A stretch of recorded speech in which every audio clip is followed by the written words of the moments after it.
नमस्कार दोस्तों। आज मैं अनुभव चंद्र यूपीएससी ईपीएफओ क्वालिफाइड आप सभी का हमारे चैनल जीएस वैभव चंद्रा चैनल पर आप सभी का स्वागत है।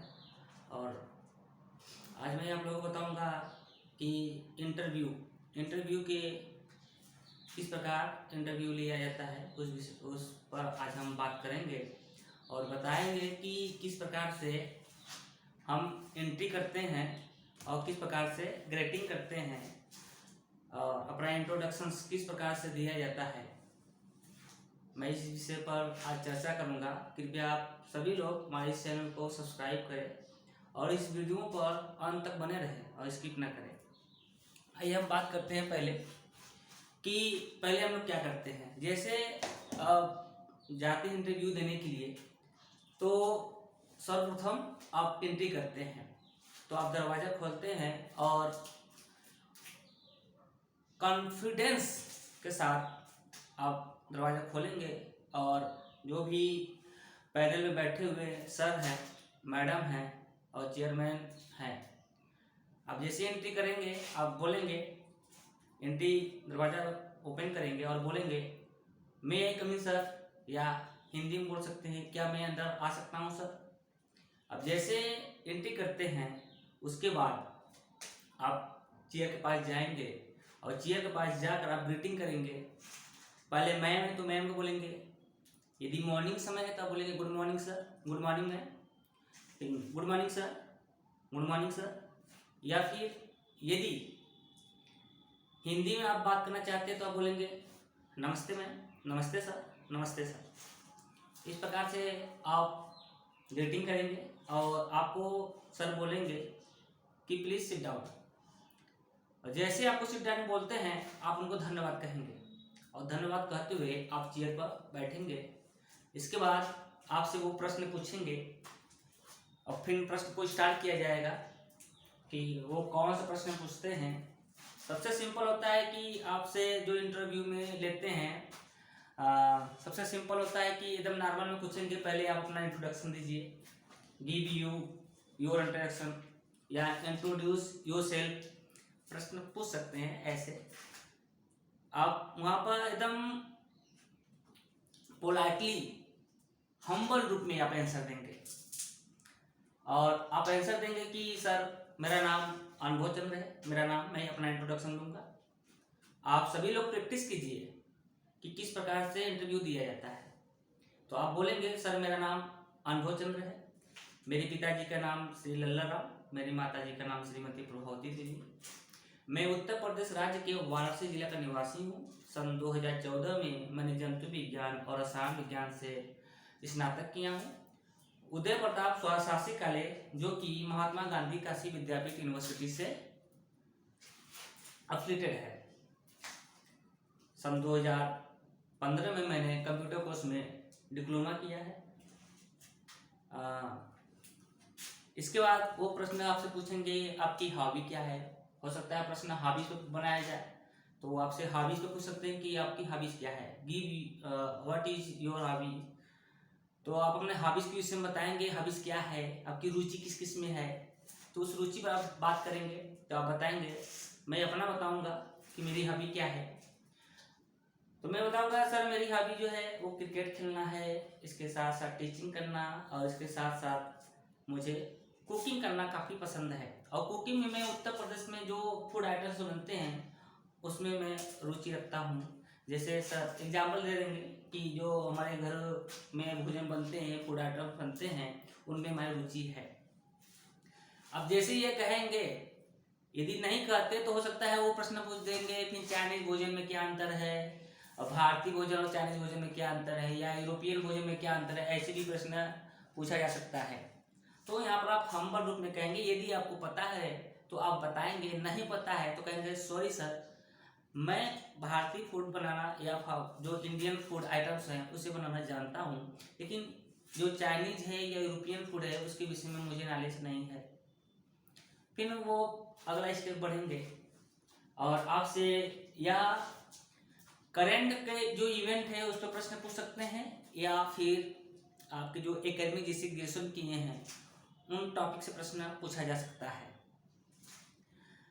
जैसे करंट में जो इश्यू है वो तो सभी से पूछे जा सकते हैं कि वो देखना चाहता है कि आप अधिकारी पद पर जा रहे हैं तो आप में योग्यता क्या है, आपकी पर्सनालिटी टेस्ट करना चाहता है, जानता है अधिकारी जब आप अधिकारी पद पर जाएंगे तो वो देखना चाहेगा अधिकारी कि आप में वो योग्यता है कि नहीं है कि आप एक अधिकारी पद पर आ रहे हैं। यदि आपके सामने ऐसी सिचुएशन उत्पन्न हो जाएगी तो आप उस सिचुएशन में किस प्रकार से उस प्रॉब्लम को सॉल्व करेंगे, ऐसे भी प्रश्न पूछे जा सकते हैं। जैसे करंट में जो जो महत्वपूर्ण इशू होते हैं उन्हीं पर चर्चा जो पैनल में बैठे हुए सब अधिकारी होते हैं वो सेवानिवृत्त अधिकारी भी होते हैं और सेवा में उपस्थित अधिकारी भी होते हैं, दोनों प्रकार के अधिकारी होते हैं। तो जहाँ तक हमें ज्ञात है तो सेवानिवृत्त अधिकारी भी होती हैं क्योंकि उनके पास एक्सपीरियंस होता है और वो प्रश्न को आपसे पूछते हैं। तो यहाँ पर प्रश्न आएगा कि आप अभी हाल में जो कृषि कानून वापस ले लिया गया है इस पर भी मुद्दा बन जाएगा कि कृषि कानून, प्रश्न वहाँ पाने वाले पूछेंगे कि कृषि कानून को वापस क्यों लिया गया है और कृषि कानून क्या थे।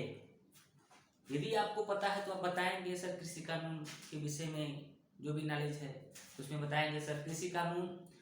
तो इसमें दो प्रकार से इसे डिफाइन कर सकते हैं, कृषि जो भारत सरकार के परिप्रेक्ष्य में बताएंगे आप और फिर किसानों के परिप्रेक्ष्य में बताएंगे, एक पक्ष में बताएंगे और एक विपक्ष में बताएंगे।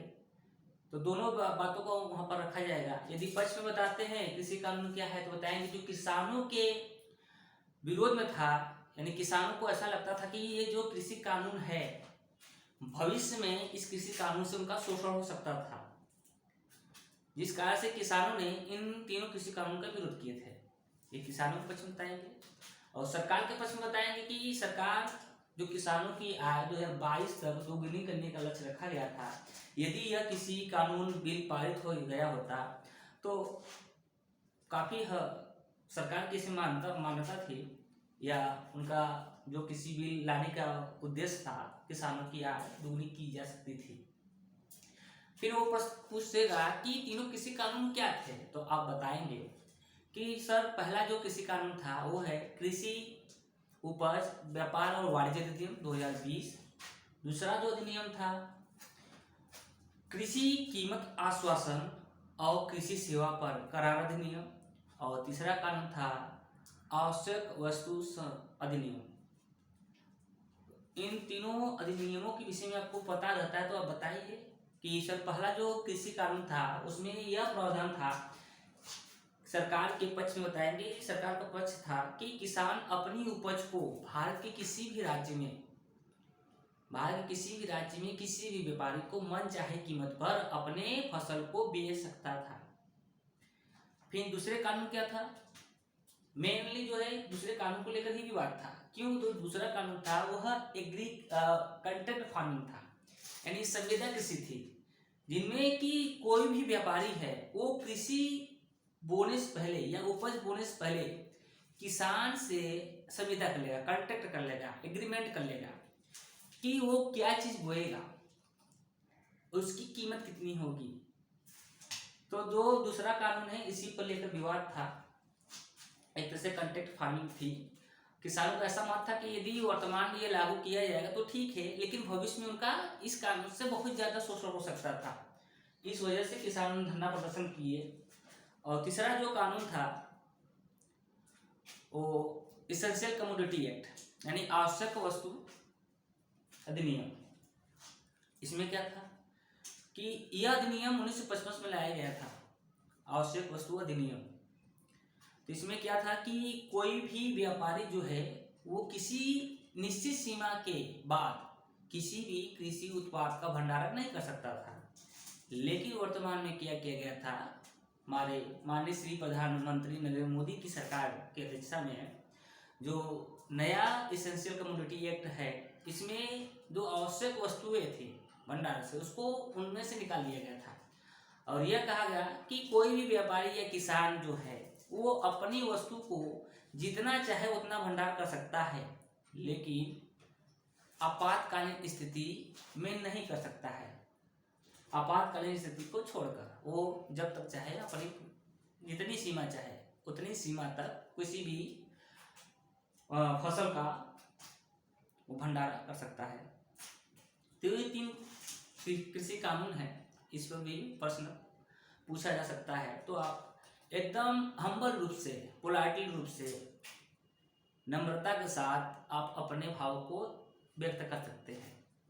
और ध्यान दीजिए, इंटरव्यू देते समय आप बिल्कुल अपने हाथ पांव को न हिलाएं। यदि आप अपना हाथ पांव हिलाते हैं तो पैनल के जो टीचर्स हैं वहाँ बैठे हुए हैं, उनको लगेगा कि इस कैंडिडेट्स के मन में घबराहट है। तो वहाँ पर घबराहट, हेजिटेशन नहीं होना चाहिए, एक बिल्कुल हेजिटेट नहीं होना चाहिए। यदि आप हेजिटेट होंगे तो पैनल के जितने भी टीचर्स हैं वो नंबर काट सकते हैं।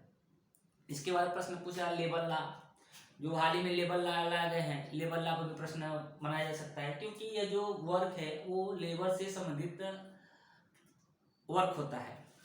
इसका नाम है एम्प्लॉय प्रोविडेंट फंड ऑर्गेनाइजेशन, यानी एम्प्लॉय क्या है, एम्प्लॉयर क्या होते हैं, तो इससे प्रश्न तो बनता है। तो वर्तमान में लेबर लॉ से 4 जो कोड है वो लेकर लाए गए हैं। तो ये प्रश्न पूछेगा कि जो ये लेबर लॉ लाया गया था वर्तमान समय 2020 में, उस समय श्रम मंत्रालय के मंत्री कौन थे? तो अब बताएंगे, जब यह श्रम कानून लाया गया था उस समय श्रम और रोजगार मंत्रालय के मंत्री माननीय श्री संतोष गंगवार जी थे, और वर्तमान में श्रम एवं रोजगार के मंत्री श्री भूपेंद्र यादव जी हैं। जैसे अब ये बताएंगे तो कहेंगे वो जो 4 लेबर कोड लाए गए हैं वो 4 लेबर कोड कौन कौन हैं, तो अब बताएंगे 4 लेबर कोड कौन कौन है। तो बताएंगे, पहला जो लेबर कोड है वो है code on wages act 2019, second है code on industrial relation act 2020, third है code on social security act 2020, और फोर्थ है code on occupational safety health and working conditions 2020। ये कोड क्या है? यदि आप इस कोड के विषय में पता है तो ठीक है, नहीं पता रहता है तो आप बोलेंगे सॉरी सर, मैं पढ़ा हूँ मगर मुझे अभी याद नहीं आ रहा है, आई एम सॉरी सर, मैं अभी रिकॉल नहीं कर पा रहा हूँ। आप इस प्रकार से भी आंसर दे सकते हैं, पर पोलाइटली रूप से। हेजिटेशन आपको नहीं होना है। यदि आप हेजिटेशन होते हैं तो जो पैनल में बैठे हुए टीचर हैं उनको समझ में आ जाएगा इस व्यक्ति में जो योग्यता है वो कम है। फिर जैसे ये पूछेंगे, फिर प्रश्न पूछेगा कि ठीक है, मैं आपको इस जॉब को क्यों दूं, या आपको हायर क्यों करूं। यहाँ तो बहुत से कैंडिडेट्स आए हुए हैं, तो आपको एकदम सभ्यतापूर्वक और सोच समझ के इस आंसर को देना है। ये नहीं कि सर मुझे काम की जरूरत है, मुझे जॉब की जरूरत है, मैं एग्जाम पास कर आया हूँ, मुझे ये जॉब दे दीजिए। नहीं, आपको इस प्रकार से नहीं करनी है। और आंसर देते समय आपके चेहरे पर मुस्कान होनी चाहिए।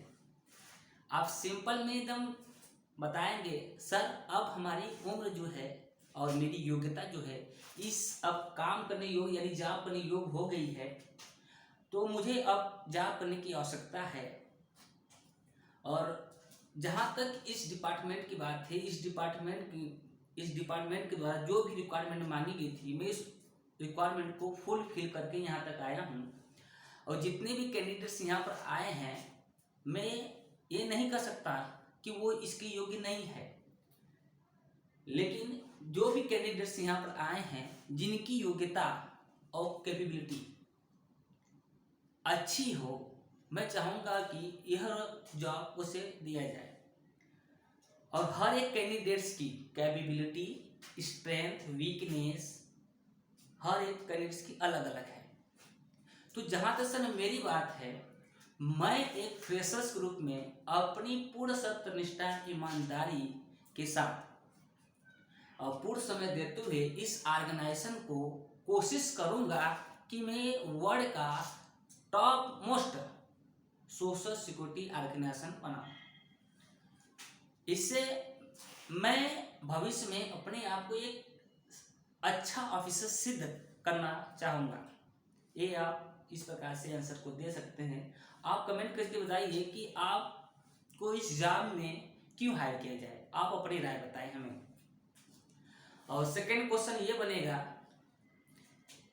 कि अकाउंटिंग क्या है, क्योंकि इसमें अकाउंटिंग का पद है, 2 पद है।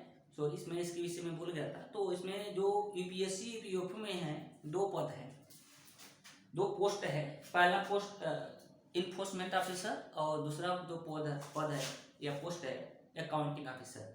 तो इन्फोर्समेंट ऑफिसर और अकाउंटिंग ऑफिसर दोनों में डिफरेंस पूछेगा कि इन्फोर्समेंट ऑफिसर क्या है या अकाउंटिंग ऑफिसर क्या है। तो इन्फोर्स ऑफिसर जो होते हैं दोनों का लेवल जो है बराबर है, इन्फोर्समेंट ऑफिसर और अकाउंटिंग ऑफिसर दोनों का जो लेवल है वो बराबर है। तो आप बताएंगे जो इन्फोर्समेंट ऑफिसर है वो फील्ड वर्क है, यानी फील्ड में वो वर्क करेगा।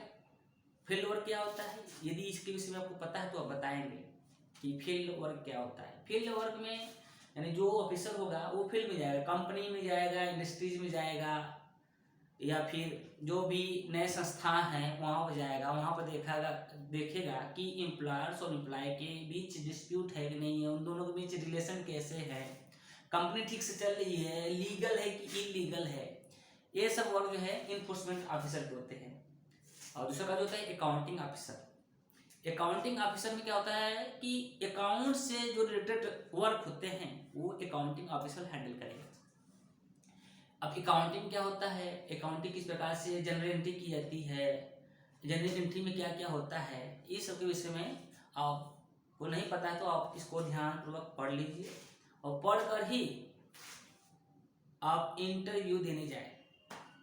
तो हर एक जहाँ तक हर एक ट्रेड हर एक डिपार्टमेंट होता है तो हर एक डिपार्टमेंट का लगभग में इंटरव्यू जो है समान होते हैं, लेकिन उनका जो वर्क करने का तरीका होता है वो अलग अलग होता है।